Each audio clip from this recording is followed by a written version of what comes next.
Hey everyone, I wanted to bring you a quick bonus episode of the podcast. I recently read The Science of Stephen King, The Truth Behind Pennywise, Jack Torrance, Carrie, Cujo, and More Iconic Characters from The Master of Horror by Meg Halfdahl and Kelly Florence. And this book basically dives into King's bibliography by decade. Section 1 is the 70s, 2 the 80s, 3 the 90s, so on and so forth, up until pretty much the present day. They end on The Institute, which is one of his latest books. He has some more coming out, so I'll be curious to see if they eventually do an updated version of this book, but I found it to be a fun little read in between my reading of King's books, because there are a lot of things that I've read in his books that maybe go a little over my head, or I just don't have the time to really dive into them and figure out what exactly is going on, because doing this as a weekly podcast means I am going through these books at a pretty intense pace. I don't necessarily have a ton of time to sit and think about these things before moving on to the next book, which is one of the downsides to doing it the way I'm doing it. But I knew that if I didn't give myself deadlines, I would kind of never get through all of his books in a somewhat timely fashion. I know there have been plenty of people who have been reading his books for decades, and I started much more recently. I had read some stuff when I was, a teenager, but it never really picked up for me until I decided that I should do this podcast. And The Science of Stephen King is one of those nice companion books, basically. I have a few on my shelf. I have one called The Stephen King Story. I have Stephen King at the Movies. I have the Creep Shows book. And I find these very useful for when I am going through and doing these things at such a rapid pace, because sometimes they'll point out things that I didn't necessarily catch or didn't really click with me on first watch of the movies or something like that. There are all these little Easter eggs, both within his books and within the movies and TV shows, that are just so hard to catch on to. So with The Science of Stephen King, this is going deeper than just pointing out Easter eggs to you.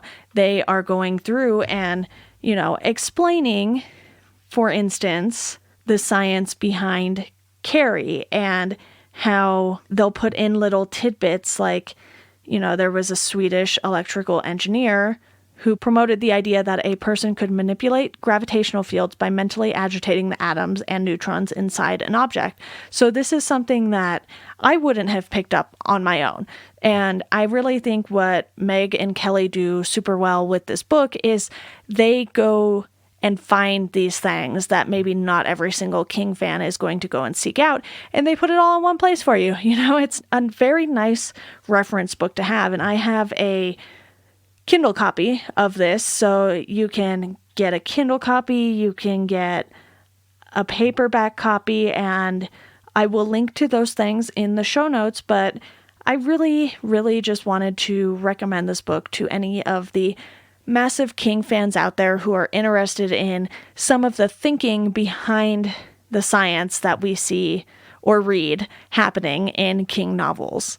Just another quick instance of fun little facts.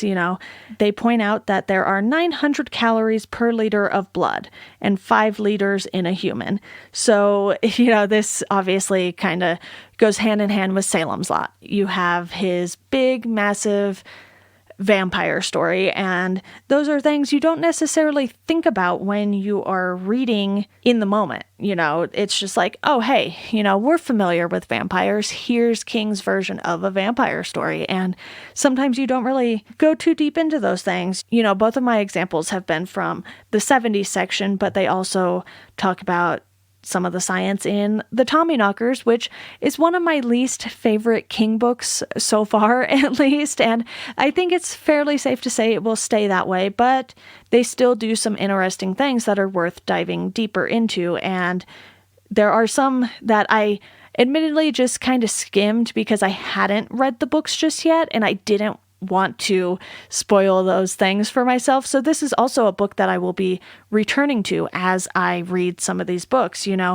Gwendy's Button Box is one that I haven't gotten to yet, because even though it was written at an earlier time, it wasn't released until this past decade, really. However, there are some of the stories that I am familiar with because I went and watched the TV shows before reading the book. I watched 11/22/63 on Hulu. I also went and saw the Doctor Sleep movie, even though I hadn't read those two particular books. So, if you are familiar enough with a lot of these stories, I think there's some great information that you can get out of these books. And I don't want to go on too terribly long here because I just wanted to take a little time here to recommend this book and let you all know about it in case you didn't notice that it released in October of 2020. It's a fairly recent book, and there are other books, like the Creepshows book that came out so long ago that they haven't been updated beyond, the early 2000s. Stephen King at the Movies is one that came out more recently, so I picked that one up too, even though there's a lot of overlap between the two books, because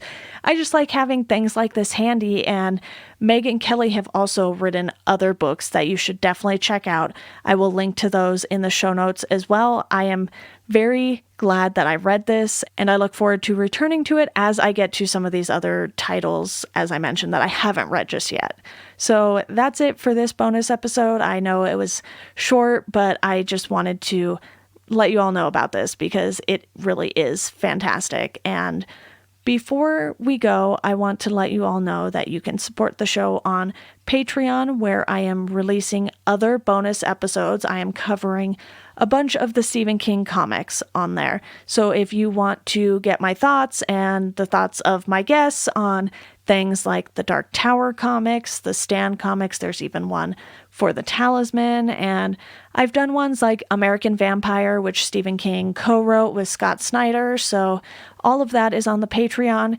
You don't have to support at a specific tier. Any tier is fine. So it goes from $1 a month up to $5 a month right now. And you will get access to all of that bonus content for Chat Sematary. You can follow me on Twitter and Instagram as well as the podcast. There will be links to those things in the show notes. And as always, I hope you all enjoy the rest of your day.